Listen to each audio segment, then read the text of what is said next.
En RTBC, conversemos en paz.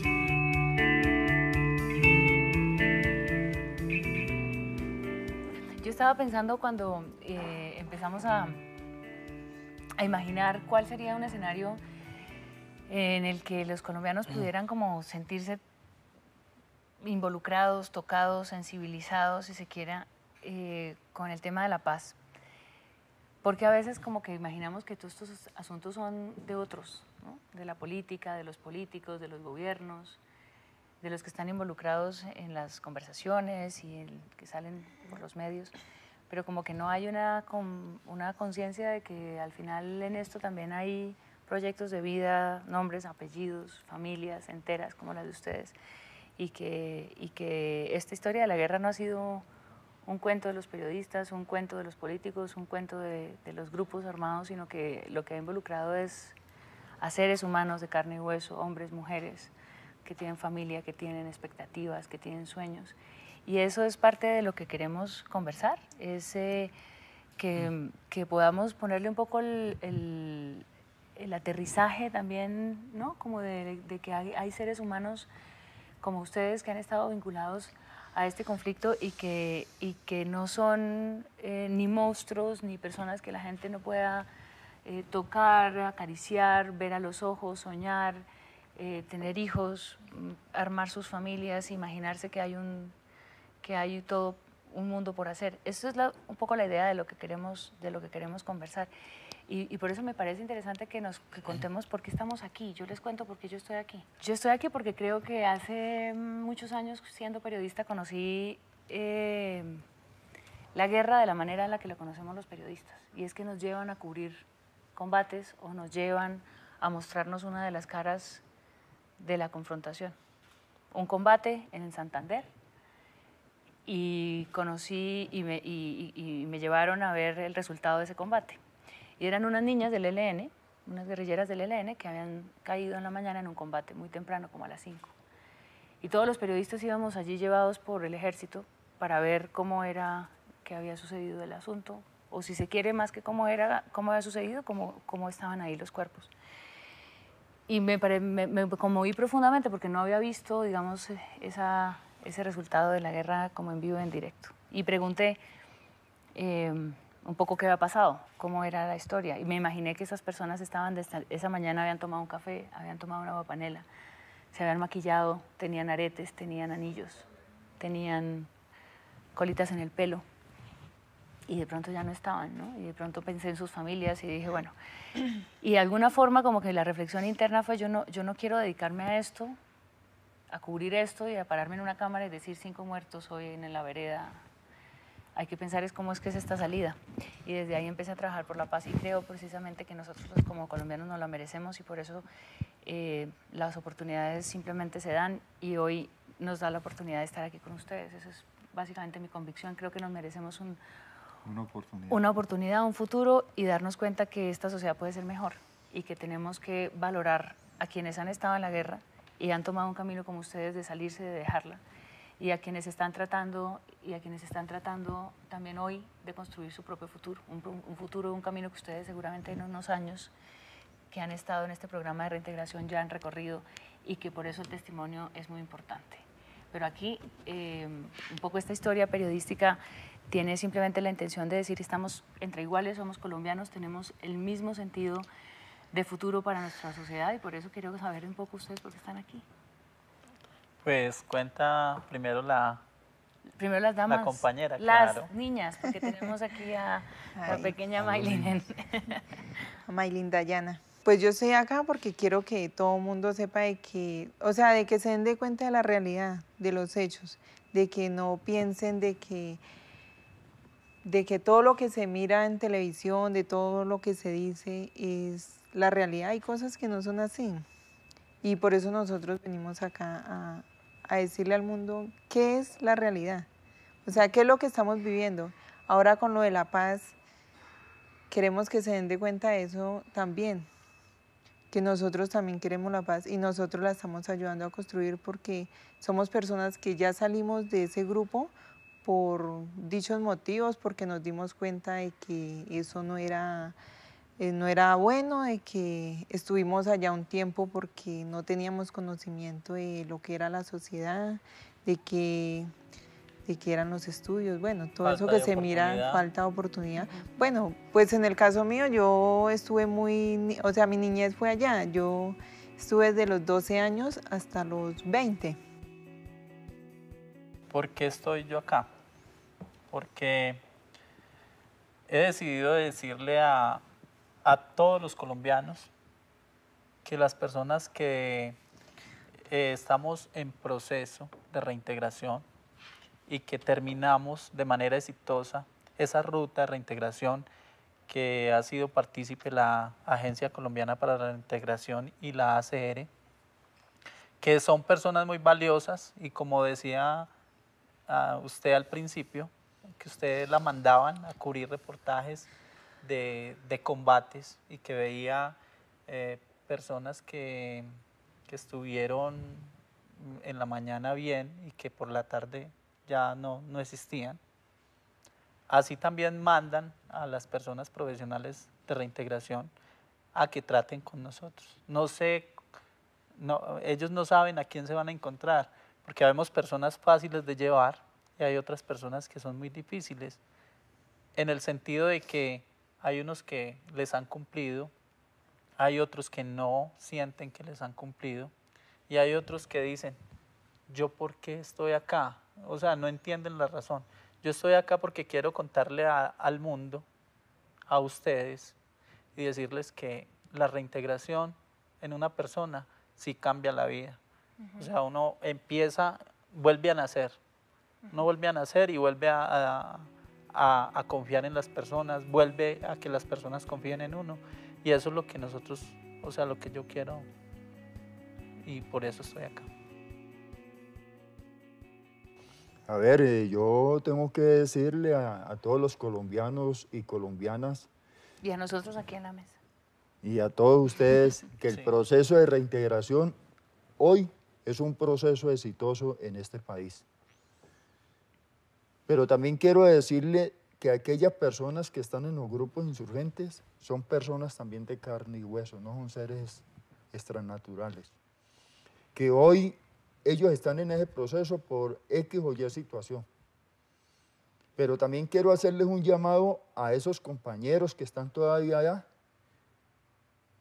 que hoy el pueblo colombiano está cansado de la guerra, que está cansado de las balas, que está cansado de tanta injusticia y de tanta inseguridad, que es hora de que miren cómo se van a reintegrar al proceso, a este proceso que es necesario. Pero también quiero decirle al pueblo colombiano, al Estado colombiano, al gobierno, que ellos también tienen que colocar de su parte para que ese proceso de paz se dé en este país.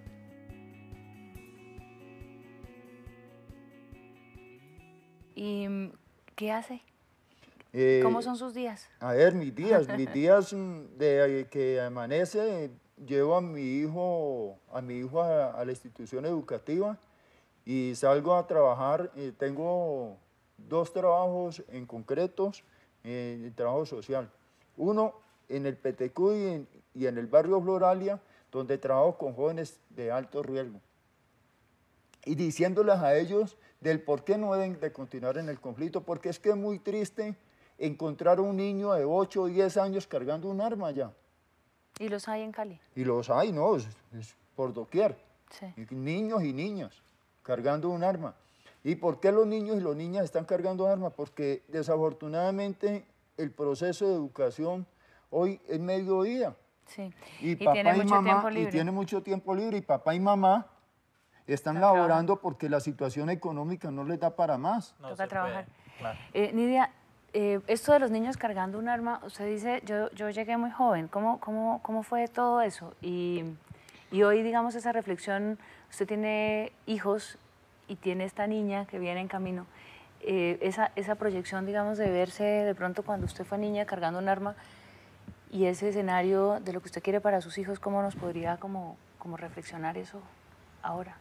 No, pues Yo no quisiera ver mis hijos en eso, ni prestándoselos al gobierno, porque, o sea, lo que yo viví, no quiero que lo vivan mis hijos ni ningún otro niño, porque es algo muy difícil. Digamos, yo ya pasé por eso y no quisiera que niños de esa edad, porque son niños, Claro. a esa edad son muy niños y que no pasaran por esa misma situación que yo pasé. Y- ¿Cómo terminan los nervios después de un combate? No, ya... ¿Dónde se meten los nervios mejor cuando se está en el combate? No hay nervios. Porque la gente asume que le da miedo, por ejemplo, estábamos hablando del miedo que nos da la paz, que no nos da miedo seguir en esta guerra a quienes de pronto no están dentro de la confrontación permanentemente, pero muy pocas veces se sabe realmente qué se siente ahí dentro. Ahí no hay nervios. ¿Cómo es? No hay nervios porque después de que se dispara el primer tiro, ya entonces se sigue usted, Se disparando. pierde. usted ya pierde los nervios, ya dice, bueno, ¿es él o soy yo? Y Y eso es para y todos. le arremete y antes se para y ve caer y sigue. Es como si uno estuviera loco, de verdad. La guerra es para los locos. ¿Y cómo se siente no tener un arma? ¿Y cómo se siente vivir sin esa compañía que es la que se está convirtiendo de alguna forma en la identidad, Sí, en la identidad de del uno. ser humano en ese momento? A ver, yo le puedo decir de que hoy me siento una persona muy tranquila, es más, enseñándole a aquellas personas que apenas están iniciando a vivir del por qué no se debe cargar un arma. Yo soy de las personas que me gusta más bien regalarle, y eso es la enseñanza que le vengo diciendo a los padres, a las personas, que le regalemos más bien a un niño un libro. Pero ya cuando uno toma la decisión, ¿cierto? Toma la decisión de decir, bueno, yo quiero estar a este lado, yo quiero volver con mi familia, quiero que la gente me mire como una persona normal, como una persona que estoy acá. Uno dice, esto no sirve y me sirve lo que dice él, un libro, un lápiz, un cuaderno, y toma la decisión de seguir capacitándose para un tiempo mejor, para un mañana. Decían unos líderes espirituales que estuvieron aquí que las armas son el fracaso de la palabra, y en este caso usted está poniendo el ejemplo del libro. El libro son las palabras, el libro es el conocimiento, el libro es también la reflexión. Estamos privilegiando el diálogo y la conversación para aprender a oírnos, para aprender a respetarnos. ¿Sí es comparable o esto también cae un poquito como en el muchos pensarán que no tiene El la cliché. suficiente fuerza? Sí. A ver, yo le digo la experiencia que se ha tenido en el barrio Petecú y Floralia con la corporación Bibliogueto, que es la corporación que viene trabajando con haciendo todo este trabajo con los niños inclusive pintando, haciendo dibujitos, leyéndole un libro, un cuento infantil, Sí. que muchos niños que hoy están en la guerra de pronto no han tenido esa oportunidad. Entonces, sí hay el cambio. Cuando el niño ya se le enseña a leer, porque es que a diferencia de nosotros, porque es que nuestros padres a veces de castigo nos colocan a leer un libro. Ese era el castigo. Y el libro no debe ser un castigo, debe ser una enseñanza, que el niño lo tome con amor, que el niño lo coja y lo lea y se lo diluya, que aprenda a investigar por qué dice eso. Y cuando usted estaba, por ejemplo, en la guerrilla, ¿leía? Sí, yo sí leía. ¿Y la lectura, qué aportaba la lectura estando allá? No, conocimiento. Conocimiento, de todos modos, cuando yo estudiaba fui el responsable ideológico, era el que le enseñaba, porque muchos niños estudian sobre todo en la parte de Nariño, y el gran porcentaje de niños eran niños que no iban con una buena educación, muchos sin saber leer y escribir, y me preocupaba también porque ellos aprendieran a leer y a escribir estando allá. ¿Usted salió de la guerra y entró a estudiar? Sí, yo de una empecé el O camino. sea, cuando se está allá y se toma la decisión de salir, hay necesidad de educarse, de formarse, de tener herramientas. Claro, la necesidad era esa, porque pues vi la oportunidad que se daba ahí, la oportunidad que nunca tuve, por dedicarme al trabajo o porque mis padres no me pudieron dar esa oportunidad. Entonces vi la oportunidad ahí y tomé, fue de estudiar. Me gradué de tecnólogo. Y hoy le jala a la porcicultura. A la apicultura. A la apicultura. Sí. ¿Tiene una cultivo de abejas? ¿Se llama cultivo? No, apiario. Se Apiario. llama apiario. Sí, pero digamos, la apicultura tiene que ver con las abejas. Eso sí. Ahora me cuenta un poquito de eso, que yo le tengo pánico. Dígamelo a mí. Y lo picaron. Lo han picado, Mire. me imagino. Sí. 25. Bueno, 25 al mismo tiempo. Sí. Bueno, pero después de salir además del monte, lo de las abejas ya es... No, de todas Duele mucho. maneras. Nidia, perdón. ¿Cuál historia, digamos, contar de por qué estuvo usted en la guerrilla? ¿Por qué? Pues ¿Por qué pasó esto? porque en ese tiempo por allá existían lo que se llamaban macetos en ese tiempo, que después con el tiempo fue que los paramilitares, después que UC, ellos te entraban a los pueblos reclutando. O sea, el que tuviera la edad ya se lo iban llevando. Entonces había una muchacha y ella siempre me decía, ya casi cumple los 12, ya casi cumple los 12. Entonces, de un momento a otro desaparecieron y apareció la guerrilla. Entonces, en ese tiempo era el cuento de que aporta o aporta. Entonces, una tarde estaba en la escuela, yo estudiaba internada. Estaba en la escuela y llegaron ahí y pues mandaron a formar todos los niños y ese día sacaron 6 niños y entre esos niños caí yo, que ya teníamos la edad para aportar al grupo. ¿Y qué Entonces, aportaba? ¿Qué pensó usted que aportaba? Pues yo no hacía sino llorar porque mi mamá.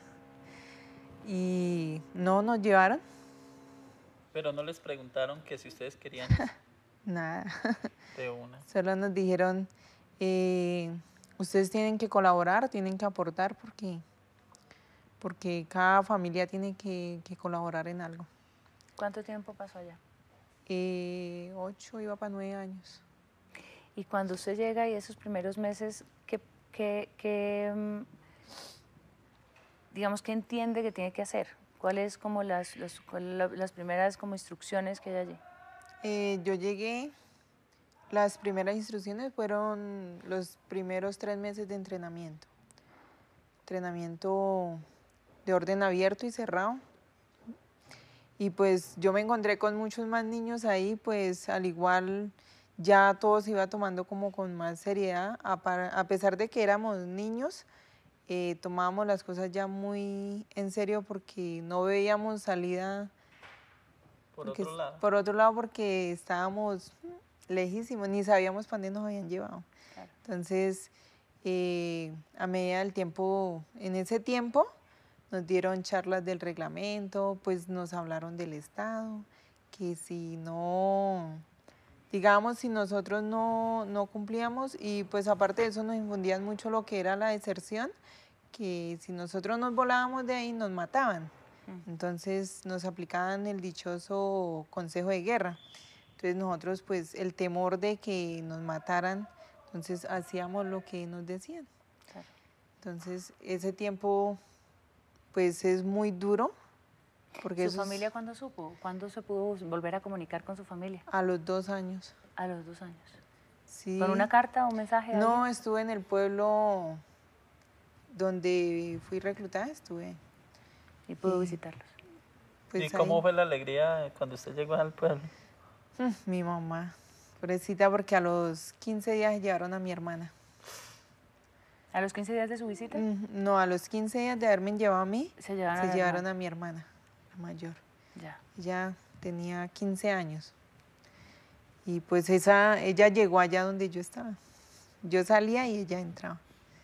Entonces, así no la pasamos hasta cuando en un combate con el ejército la mataron.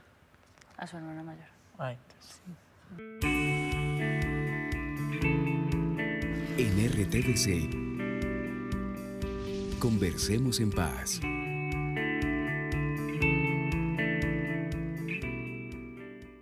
¿Y usted por qué se echó una pasada por esa guerra? Porque no tenía, yo salí del ejército, estuve de profesional, soldado profesional, y a mí me gustaba mucho el uniforme, para decirlo así, la verdad, La milicia, pero, además, sí. pero en la parte legal, ¿cierto? Yo estuve hasta enfermo de pensar que me había metido a una parte donde yo no quería estar, pero me la había metido porque supuestamente nos iban a pasar pues a la legalidad, y no fue así, eso fue totalmente falso. Pero cuando usted estaba, Jorge, en la SAUCE, ¿usted sentía que la guerrilla era un enemigo político, ideológico, un enemigo suyo, de su familia, de la sociedad? O sea, ¿había una concepción de enemigo? No, yo usted yo estaba- trabajaba con la misma idea que tuve cuando estuve en el ejército, que es que bandoleros, eran personas que estaban allá que porque ellos querían, y mentiras, que uno se va dando cuenta, o sea, se va dando cuenta que no es así. Las personas que estuvimos en la guerra, porque yo también estuve del otro lado, Ujú. no del lado De las del gobierno, de las autoridades, sino que estuve del otro lado, entonces me di cuenta que uno no llega a la guerra porque le gusta, sino porque piensa o se va engañado o se lo llevan o la ideología le dice lo contrario, pero uno se engaña en la mente. Uno se engaña y cuando despierta, ya despierta al otro lado. Entonces ya le dicen, bueno, mijo, ¿va a trabajar o esta lista que usted nos dio al de entrar se va todo al piso, que es la familia de uno? Entonces uno dice, yo trabajo, ¿qué más va a hacer? Y se despierta todos los días pensando en que no le vayan a tocar combates, pero en realidad uno se lo encuentra y toca, es ellos o uno.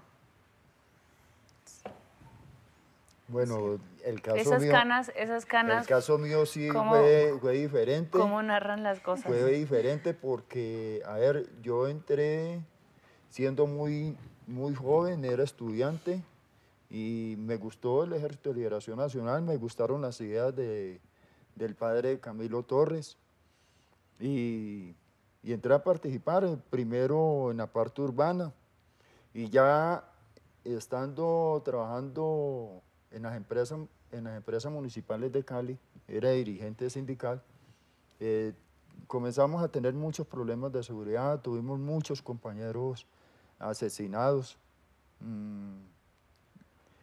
y eso llevó a que yo tomara la decisión de irme para el monte por problemas de seguridad. O sea, me fui más con el ánimo de protegerme y estuve allá por cerca de 10, 11 años. Desafortunadamente entró el conflicto con la FARC. Y créame que fue muy duro. Fue muy duro ese conflicto porque nos estábamos matando entre compañeros. Y un momento dado nos encontrábamos y era enfrentamiento. ¿Ya? Y los muchachos me comenzaron a decir un día, viejito, nosotros no vamos a combatir más porque allá está mi hermano, allá está mi primo, allá está mi tío, allá está mi amigo. Y yo dije, no, razón valedera. Yo también estoy de acuerdo con ustedes. Pues que uno se preguntaba, ¿por qué me estoy matando con el compañero?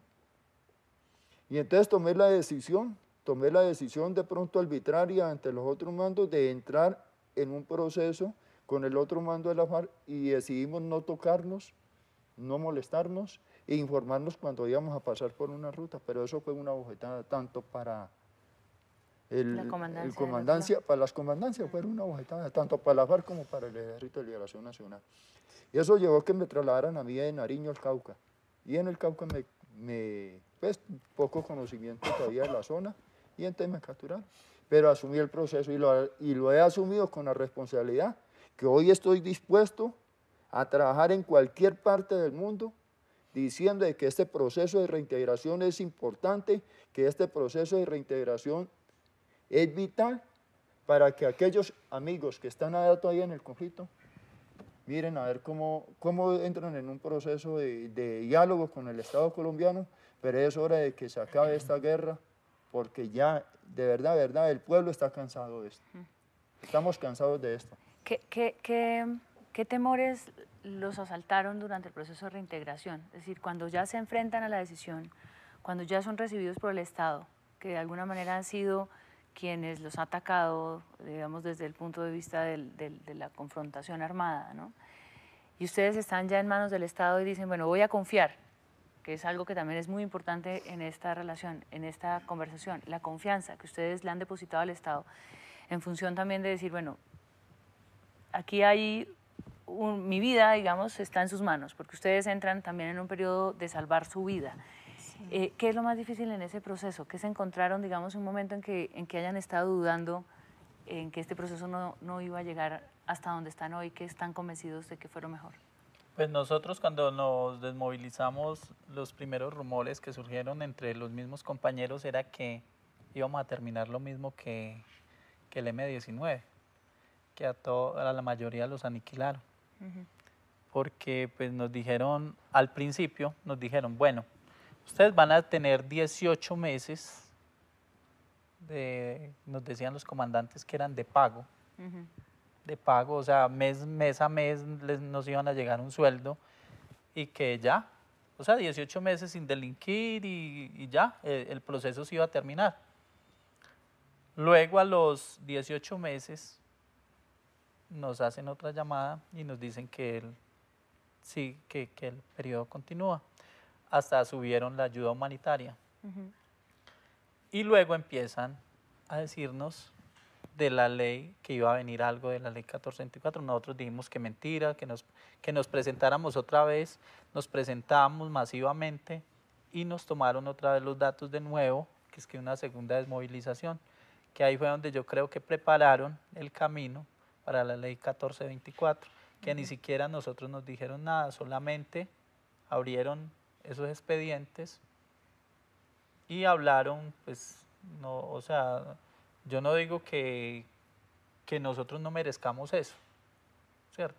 Pero si hubieran hablado con nosotros tal vez hubiéramos tenido una opinión diferente a eso, pero nosotros nadie nos dijo nada. Simplemente ustedes se movilizan, son 18 meses y luego cada quien para su casa, ¿cierto?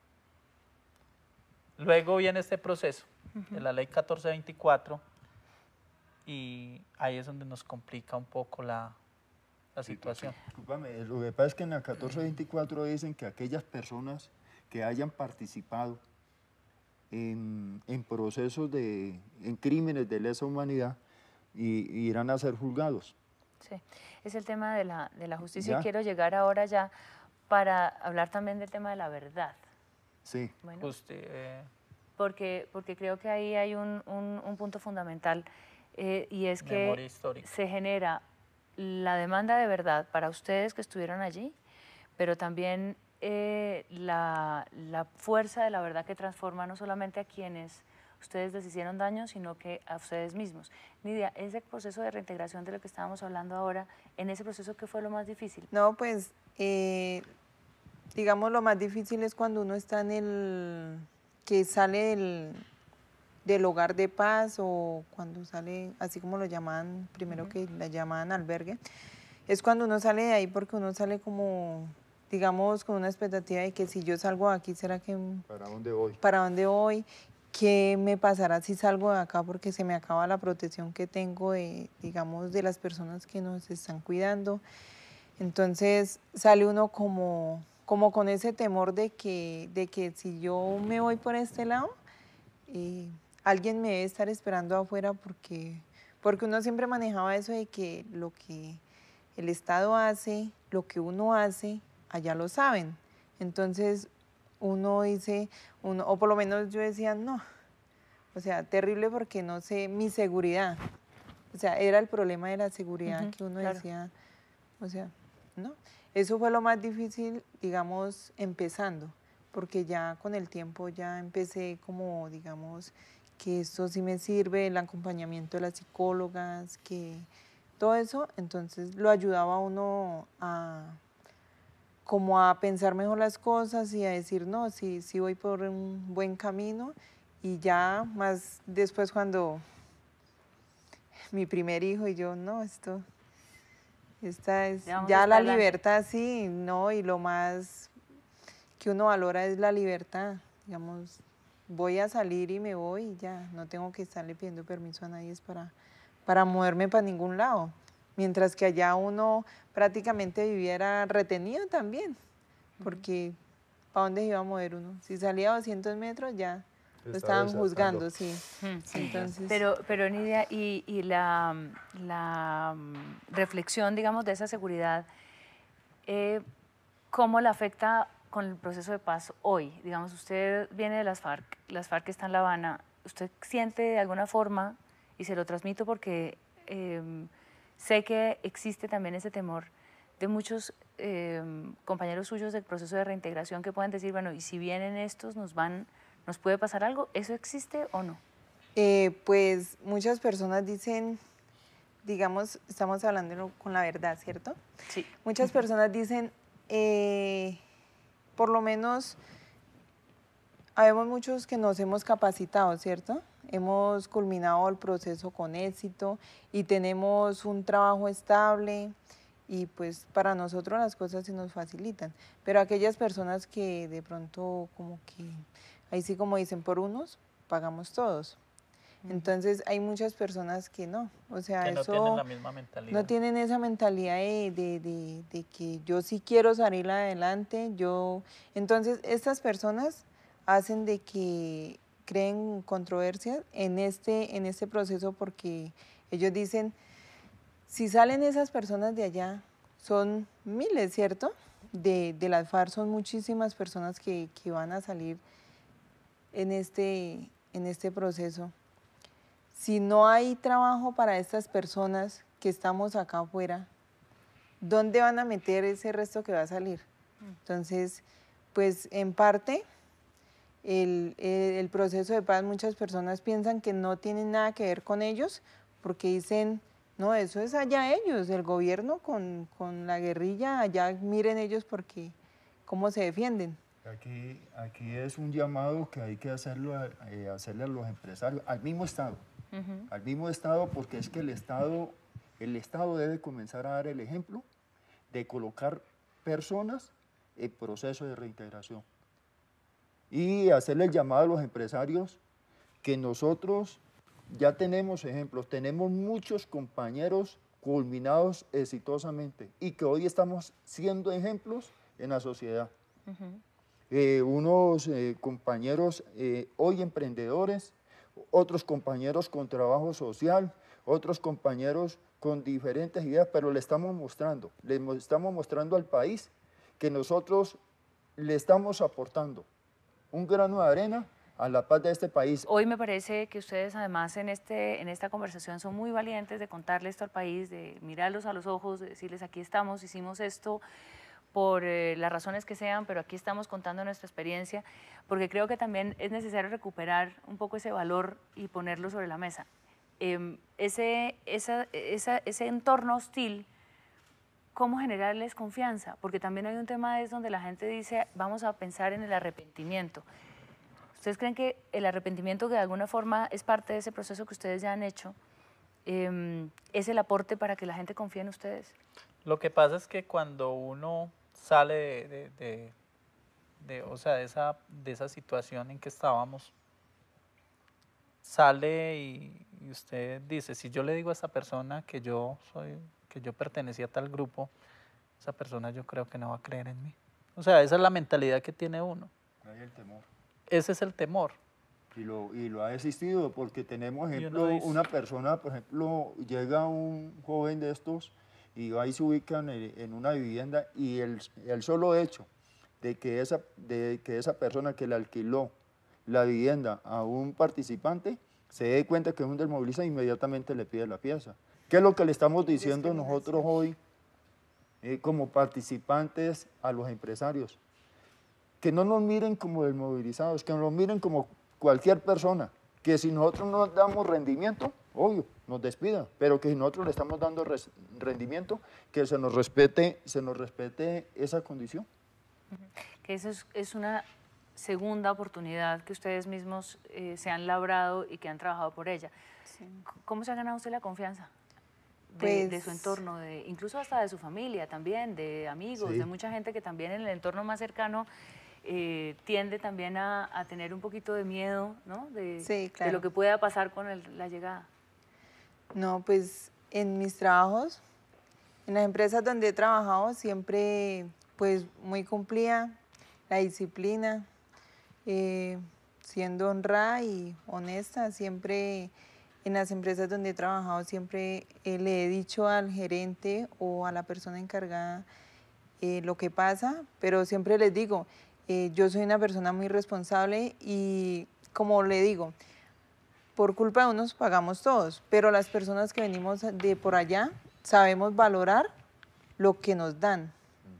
Entonces, ellos dicen, imagínense que entré en una empresa y era una empresa de víveres y eso era bulteo, o sea, eso era para hombres. Eso era entregar pedidos de pueblo en pueblo y eso, y cargar los carros. Y habíamos 2 muchachas. Y ellos prefirieron quedarse con nosotras 2 y otros 2 muchachos, porque, o sea, los hombres que llegaban ahí a pruebas y eso, no. No dan Entonces, rendimiento. y no dan rendimiento, y la honestidad y el cumplimiento, y, o sea, la disponibilidad de que teníamos para trabajar. Y el gerente decía, a mí no me importa que esas muchachas hayan pertenecido a lo que hayan pertenecido. A mí lo que me interesa es que sean responsables con su trabajo y con ellas mismas. En los barrios, digamos en la comunidad donde vivo, las personas saben que yo pertenecí a un grupo, pero al igual, el respeto hacia esas personas, el saludo, nunca les hablo de lo que viví, nada de eso, simplemente, o sea, normal, el saludo. ¿Ustedes creen que tienen muchas verdades por contar? ¿Que le harían bien a alguien si las contaran? Vea, O yo sea, tuve una experiencia, le comento así una experiencia que tuve en el Centro Integral de Promoción de Derechos Sol de Oriente, donde estamos prestando una labor social. Ahí, dentro de ese equipo, participó una muchacha que yo retuve. Y un día trabajando en grupo, estábamos haciendo un trabajo para buscar el nombre del Sol de Oriente. Y entonces terminamos, primero que todos los demás grupos, y entonces ella me preguntó, don Edison, ¿usted en qué parte estuvo por ahí en Barbacoa? ¿En qué parte estuvo en Nariño? Entonces yo le dije Barbacoa, le mencioné varios, y le digo, ¿por qué? Entonces ella comenzó a comentarme de que ella fue retenida, estaban haciendo un censo por el DANE, y fue retenida por el Ejército de Liberación Nacional. Y entonces le digo yo, ¿y cómo te trataron? Me dijo, no, bien. Ah, bueno. ¿Y usted sabe cuál fue el comandante que te mandó a retener? No, no sé. Le dije, pues fui yo. ¿Ya? Eso dio para que luego comenzáramos a conversar y luego públicamente le pedí perdón, ¿ya? Por esa retención que hice, y le pedí perdón además a mi Padre Celestial, a mi familia, porque yo a mi familia también la perjudiqué. Con el hecho de irme, se acabó mi hogar, que hoy estoy en proceso de reconstrucción, ¿sí? Pero yo sentí en ese momento un alivio, una paz interior, un sosiego. Y yo digo, es hora de que todos los colombianos hagamos lo mismo, porque de una u otra manera, de pronto muchas personas no han estado con un arma, pero ha participado dentro del conflicto colombiano de una u otra manera. No necesariamente tiene que participar con un arma, solamente con el hecho de financiar, de aportar un dinero al grupo que sea, es participar en el conflicto. El hecho de despedir a un trabajador de una empresa injustamente es participar en un conflicto. sí, en un escenario de conflicto armado hay muchas variables. Esa verdad, Nidia, ¿a quién le ha, digamos, le ha liberado una parte? ¿De alguna manera usted cree que sí hay alguna verdad suya que le cambió la vida a alguien, a usted misma? Pues a mí misma. Y pues a muchas personas porque muchas personas, aunque uno no lo vea en el momento, pero uno le ha hecho mucho daño a muchas personas. Uno dice, yo no maté, uno no sabe. porque en un combate uno no sabe si mató o no mató. Uno lo único que sabe es que se defendió. Y sí, porque hay muchas personas que como grupos que fuimos, le hicimos daño a muchas personas y el hecho de nosotros no decir la verdad, estamos perjudicando a muchas personas. Sí, Eso es un parte también del ejercicio de conversar, de tantas cosas pendientes que no nos ha dejado conversar la guerra. Sí. Juan. Sí, porque a veces se sienten temores de que si usted cuenta la verdad, entonces usted va a tener las consecuencias, ¿cierto? Sí. Entonces hay muchas verdades que sí verdaderamente quedan en la impunidad. Quedan hasta la tumba. En la impunidad porque muchas personas cometieron tantas injusticias, tantas cosas que les da miedo contar. Por ejemplo, el Centro de Memoria Histórica, cuando nos indaga, nos hace un recuento y nos dicen los sitios: usted conoció a este comandante, conoció a esta persona. Entonces uno hace un recorderis y trata de contar, ¿sí me entiende?, muchas de las verdades que realmente sucedieron en el conflicto, mientras duró el conflicto en nuestras vidas. ¿Cómo se reconstruye esa verdad para sí mismos para seguir adelante? Y quiero que ahora pensemos un poco en cuál es el escenario en el que ustedes hoy están en este país, están enfrentando además con valentía, como decíamos hace un rato, este momento decisivo además, porque muchos de ustedes van a dar ejemplo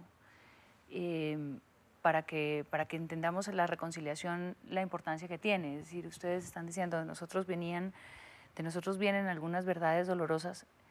Mucha gente pensará, ustedes son victimarios. ¿Cuál es esa fuerza, digamos, de su vida hoy que hace que ya tenga el camino para reconstruir su futuro? La fuerza es decir que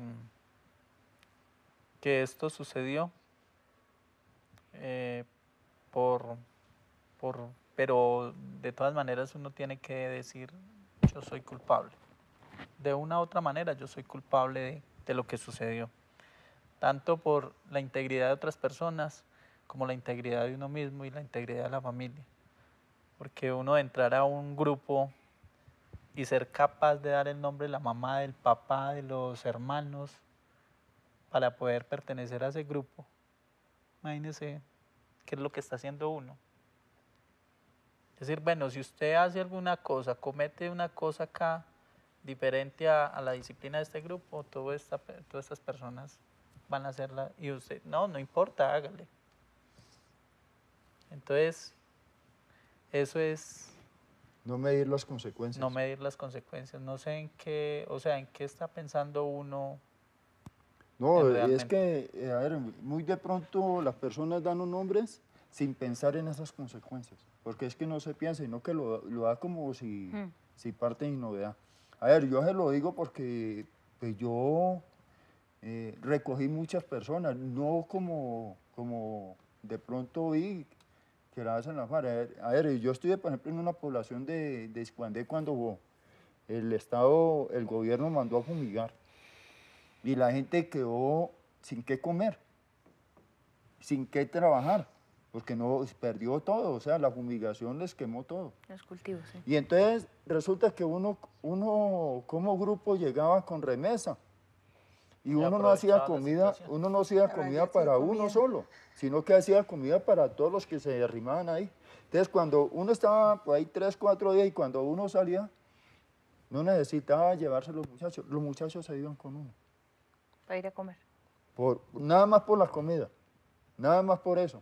O porque habían muchachas y se enamoraban y bueno, también se iban por eso, pero nunca había necesidad de forzarlos. Pero uno vuelve y dice, uno no mide las consecuencias, sino que uno averigua y uno los da como entrando a trabajar en una empresa. Sí, como entrando a trabajar en una empresa. En RTVC, conversemos en paz. hoy me parece importante es lo que se viene haciendo también aquí en este proceso de reconciliación, en este proceso de reintegración. ¿Por qué me parece importante? Porque es que le estamos mostrando a aquellos que están llegando, para aquellos que van a llegar, para aquellos que ya no están en el proceso, que sí podemos, que sí somos capaces de mostrar un norte hacia dónde vamos. Cada uno de nosotros y cada una de las personas combinadas hoy tiene un proceso que mostrar. Tenemos compañeros empresarios, tenemos compañeros que están trabajando con las comunidades, tenemos compañeros hoy que se están lanzando a cuerpos colegiados. Que están ¿sí? participando Que es en la democracia. importante esa Por ejemplo, participación, compañeros que están participando para los ediles, Que están en las comunas. Por ejemplo, hoy vengo yo a hablar como en mi lugar como persona en proceso de reintegración y con una ruta de reintegración exitosa, porque tomé la decisión de decir no más la guerra. Y también vengo a hablar en nombre de todas las personas, o sea, todos los compañeros míos que se desmovilizaron y también han hecho ese proceso. Porque esas personas, unos tienen familia, otros están trabajando, otros tienen un norte ya bien ubicado, ¿cierto? Y de pronto por temor no hacen lo que nosotros hacemos. Porque es que la verdad, uno la piensa. También me gustaría que esa expectativa que usted tenía en términos de hablarle al jefe de Estado en función de representarnos a todos, se lo diga, porque seguramente lo va a escuchar. Bueno, señor presidente, le hablo como persona en proceso de reintegración. Soy una persona que me ha acogido a la ruta de reintegración. He terminado de manera exitosa por consejo y porque las personas que han trabajado conmigo como el líder de centro de servicio, como el psicólogo, como los jurídicos, como las personas, por ejemplo, el médico, el reintegrador 3, que es una persona que trata a las personas con problemas mentales. Son personas que han hecho un gran esfuerzo para que nosotros estemos acá en este momento, acá sentados, y que le podamos hablar al país y le podamos hablar a usted, ¿cierto? Con la voz de nosotros tres, y representamos a 48.000 personas que han tomado esta sabia decisión, porque es una sabia decisión y no es una decisión cualesquiera. Es decir, yo no le quiero hacer más daño al país y quiero ser un ciudadano más de este país. Lo hemos demostrado yendo a las urnas a votar, cada vez que hay elecciones populares o cualquier jornada política, y también cuando vamos a un hospital y nos toca hacer una fila y ya no decimos, yo soy nos hacemos la fila y entramos cuando nos toca. Entonces quiero hablarle y decirle que muchas de las personas que estamos en este proceso tenemos la esperanza en usted, con este proceso de paz, con este proceso que usted va a lograr, porque muchas personas critican, pero cuando critican no es porque el perro está muerto, es porque el león vive, ¿cierto?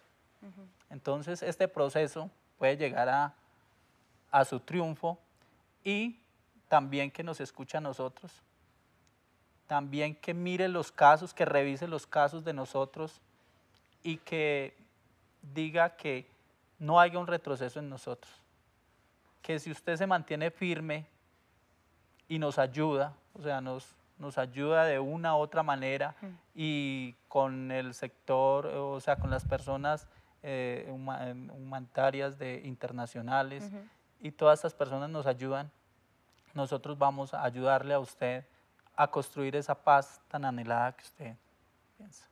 El escenario de la paz, cuando se logre, muchas personas piensan que el acuerdo va a ser simplemente un paso, que por supuesto es un paso, que la paz viene más adelante en la construcción. O sea, si la paz se firma y Y si comenzamos a transitar ese camino, ¿usted cómo cree que van a cambiar las cosas? ¿Qué ganancia, usted que ya lo ha vivido, digamos, dejar la guerra y entrar a hacer un plan de futuro sin armas?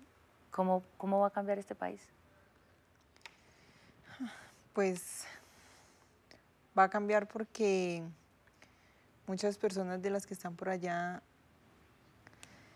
van a llegar a reconstruir sus vidas nuevamente y a ser personas de bien.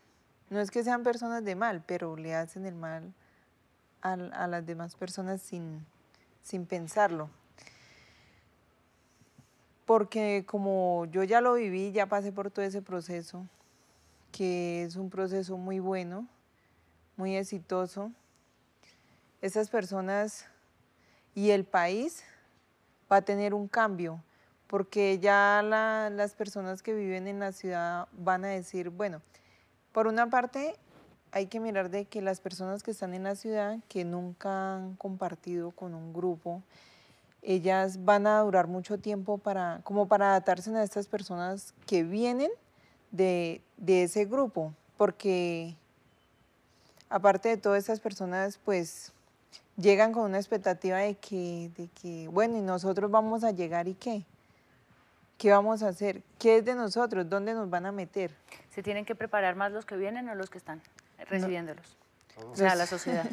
La sociedad porque, digamos, la sociedad debe involucrarse mucho en este proceso de paz, porque nosotros decimos, ellos como dicen que no tienen nada que ver, pero sí tienen mucho, porque para que haya paz tenemos que tener paz nosotros mismos y perdonarnos los unos a los otros para que esta paz sea efectiva. Porque si yo sigo con un rencor y mi compañero era del ELN y mi compañero era de la JAUC, entonces yo no podría estar acá sentada porque él era prácticamente era mi enemigo, así llamándolo en ese término. Todos tres éramos enemigos y hoy en día estamos todos tres y en el proceso hemos compartido AUC, nosotros no nos preguntamos, ¿usted de dónde era? Porque, o sea, no nos interesa, lo único que nos interesa es de que salgamos, sí, es un ser humano igual que todos, sentimos, también comemos, lloramos, nos reímos, cometemos errores, pero somos seres humanos, entonces la sociedad tiene que involucrarse mucho en este proceso de paz también, porque si nosotros no perdonamos, ¿cómo queremos la paz en Colombia? Si nosotros mismos no nos perdonamos ni perdonamos a los demás, siempre vamos a vivir en guerra. Entonces, si estas personas salen de allá y la sociedad la va a recibir como que, uy, no, llegó toda esa gente. No, ahora nos toca mantener encerrados porque llegó la delincuencia.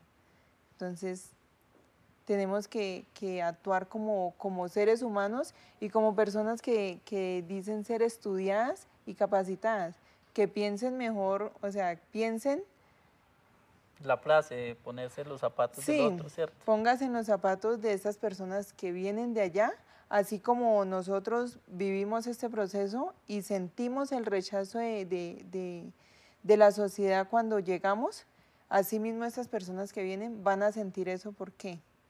Porque la sociedad no está concientizada de lo que es la realidad, de lo que es la verdad. Sí. Dicen los toreros y replaza, porque vamos a terminar ya esta conversación. Pues voy a cerrar la plaza. El futuro de este país en paz. Le voy a cerrar la plaza precisamente con un proyecto que nosotros tenemos, grande emprendimiento para toda esa zona del Pacífico que ha sido golpeada por el conflicto armado. Y tiene que ver con una frutica que se llama el borojó. Y entonces nosotros tenemos, para decirle inclusive al presidente de la República, que ahí tiene la solución, a la reconstrucción del tejido social, no solamente de esos jóvenes, de esas personas que se vienen del movimiento insurgente, sino de toda la costa pacífica, para que para que la gente no se esté viniendo del campo a la ciudad, sino que los tengamos allá. Yo le conozco un montón de cualidades al borojó, esta es nueva. Sí, es la reconciliación y paz para el Pacífico, Ajá. reconstruyendo el tejido social. A partir de la producción del borojó. A Y de la partir transformación del a borojó en partir de la distintos... transformación del borojó en panela, en mermelada, bueno, hay 50.000 cosas que se pueden sacar con el borojó. Y para acabar de confirmar, es que una hectárea del borojó da más que una hectárea de coca. Que dañar inclusive los montes y toda esa vaina, destruyendo los montes, sacando oro. Tenemos entonces además una bebé que viene en camino y que esperamos todos que pueda crecer en un país en paz. Bueno, seguro que nos va a escuchar. Muchas gracias. Darle los agradecimientos a todos esos equipos de trabajo que nos han acompañado, porque no es solamente la ACR, están las instituciones educativas que nos han abierto las puertas. En el Valle tenemos la Universidad Cooperativa de Colombia, la Universidad Libre, que nos vienen prestando esas asesorías jurídicas y psicológicas. La Universidad San Buenaventura. La universidad, entonces tenemos que dar el reconocimiento a esas entidades. Y es que eso es también. importante porque justamente tenemos también el reto de construir una institucionalidad que se prepare, ¿no? Y que esté guiada a las nuevas realidades que nos vaya a traer la paz. Pero vámonos porque se nos acabó el tiempo. Muchas gracias a ustedes por estar aquí. Bueno, a ustedes.